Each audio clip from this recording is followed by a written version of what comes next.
Hello everybody, आज का हमारा टॉपिक है rotational lines not exactly equidistant.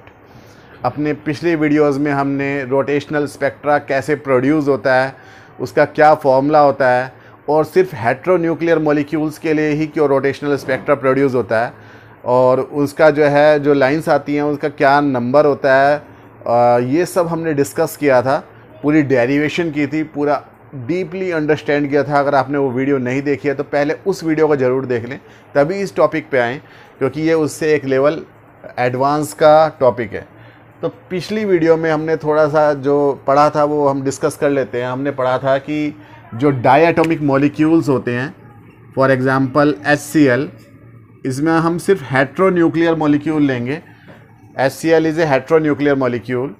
तो इसमें एक कॉमन सेंटर ऑफ मास होता है और इस सेंटर ऑफ मास के अबाउट ये मॉलिक्यूल रोटेट कर सकता है। और क्योंकि हेट्रोन्यूक्लियर मॉलिक्यूल्स के पास में एक परमानेंट डायपोल मोमेंट होता है, इसीलिए सिर्फ और सिर्फ यही वो रोटेशनल स्पेक्ट्रा को शो करते हैं। जो होमोन्यूक्लियर मॉलिक्यूल्स होते हैं, फॉर एग्जांपल हाइड्रोजन, नाइट्रोजन, ये सब शो नहीं करते हैं। ये रोटेशनल स्पेक्ट्रा को या फिर कह लो कि इंफ्रारेड स्पेक्ट्रा को या फिर ये कह लो माइक्रोवेव स्पेक्ट्रा को शो नहीं करते हैं, सिर्फ हेट्रोन्यूक्लियर मॉलिक्यूल शो करते हैं। साथ ही साथ हमने पढ़ा था कि जब ये रोटेट करते हैं तो इनके जो एनर्जी लेवल्स होते हैं वो डिस्क्रीट होते हैं। ये एनर्जी लेवल है, ये एनर्जी लेवल है। तो तब हमने जब डेरिवेशन की थी तो हमने इस डायटोमिक मॉलिक्यूल को एक रिजिड रोटेटर लिया था। रिजिड रोटेटर का मतलब यह है कि जो हाइड्रोजन और क्लोरीन के बीच की डिस्टेंस है, यानी कि बॉन्ड लेंथ है स्मॉल आर, इस स्मॉल आर की वैल्यू चेंज नहीं होती है। चाहे इनके घूमने की स्पीड कितनी भी ज़्यादा क्यों ना हो जाए, ये चेंज नहीं होती है।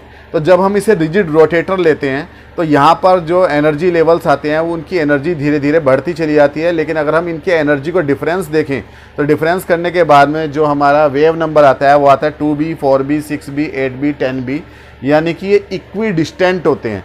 4b में से 2b माइनस कर लो तो 2b बीच का गैप आ जाएगा, 6b में से 4b माइनस कर लो तो तब भी 2b आ जाएगा, 8b में से 6b माइनस कर लेंगे 2b आ जाएगा।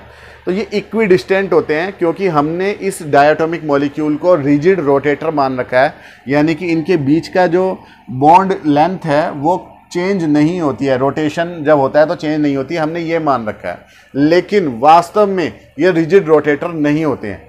अगर हम रिजिड रोटेटर मानते हैं तो हमारे पास में जो एनर्जी का फॉर्मूला आता है in terms of wave number वो आता है Fj = Bj J+1, जहाँ B क्या होता है रोटेशनल कांस्टेंट और J होता है रोटेशनल क्वांटम नंबर।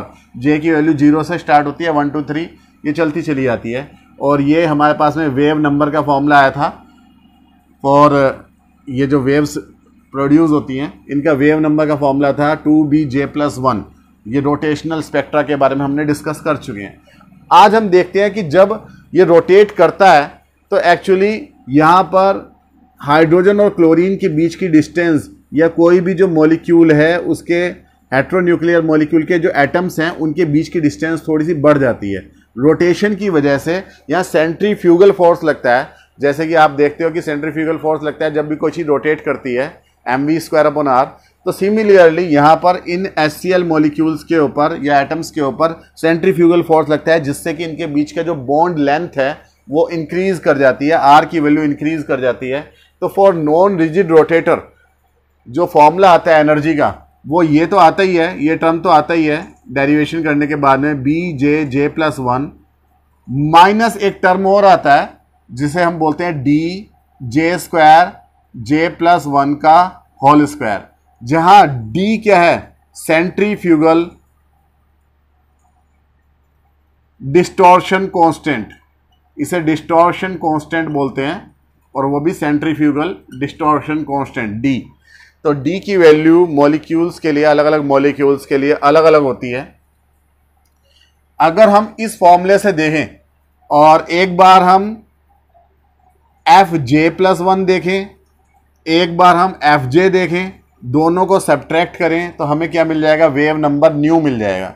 यानी इस क्वांटिटीज में हम J के प्लेस पे J+1 पुट करके जब हम सब्ट्रैक्ट करेंगे तो हमारे पास में जो न्यू का फॉर्मूला आएगा वो बिल्कुल ऐसा ही आएगा, थोड़ा सा इस तरीके का ही आएगा, 2BJ+1 माइनस वहाँ पे एक टर्म आ जाएगा 4DJ+1 का क्यूब।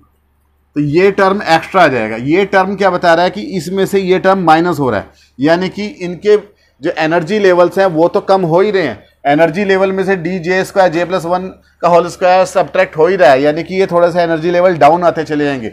नॉन रिजिड रोटेटर के लिए आप ये देखो, जैसे जैसे घूमने की स्पीड बढ़ती चली जाती है, या फिर ये कह लें कि रोटेशनल क्वांटम नंबर जे की वैल्यू बढ़ती चली जाती है, 0 1 2 3 इंक्रीज होती चली जाती है, तो ये कॉरस्पॉन्डिंग रिजिड रोटेटर वाले क्वांटम नंबर वाले जो लेवल्स हैं, एनर्जी लेवल्स हैं, उनसे थोड़ा सा डाउन होता चला जाता है due to this distortion constant वाली टर्म। ठीक है, तो ये थोड़े से एनर्जी लेवल पहले से नीचे हैं। नीचे होने की वजह से इनके जो बीच का गैप है, टू कॉन्सिक्यूटिव रोटेटर्स या टू कॉन्सिक्यूटिव एनर्जी लेवल्स, उनके बीच का जो गैप है वो भी थोड़ा थोड़ा सा कम होता चला जाता है। और कम होने की वजह से यहाँ पर जो एनर्जी, ये जो वेव्स मिलती हैं, जैसे यहाँ 2b पे मिल रही थी, 4b पे मिल रही थी। जब हमने j की वैल्यू 0 रखी तो 2b मिली थी, j की वैल्यू 1 रखी थी तो 4b मिली थी, j की वैल्यू 3 रखी थी तो फिर हमने 6b मिली थी। तो ये वेव्स जो मिलती हैं, यहाँ पर अगर हम j की वैल्यू 0 पुट करते हैं, ठीक है, तो फर्स्ट लाइन मिलती है 2b माइनस 4d पे, और उसके बाद की जो लाइन्स हैं यहाँ पे जैसे जैसे j इंक्रीज होता चला जाएगा, ये वाला टर्म हाई होता चला जाएगा और इनके बीच का गैप कम होता चला जाएगा। तो यानी कि एग्जैक्टली इक्विडिस्टेंट नहीं होती हैं, बल्कि यहाँ पर इनके ये पास आती चली जाती हैं, लाइंस पास आती चली जाती हैं फॉर प्योर रोटेशनल स्पेक्ट्रा, यानी कि इंफ्रारेड या माइक्रोवेव स्पेक्ट्रा। तो उम्मीद है कि आपको समझ में आया होगा। मिलते हैं नेक्स्ट वीडियो में, जहाँ पर हम आइसोटोप इफेक्ट की बात करेंगे। तब तक के लिए थैंक यू।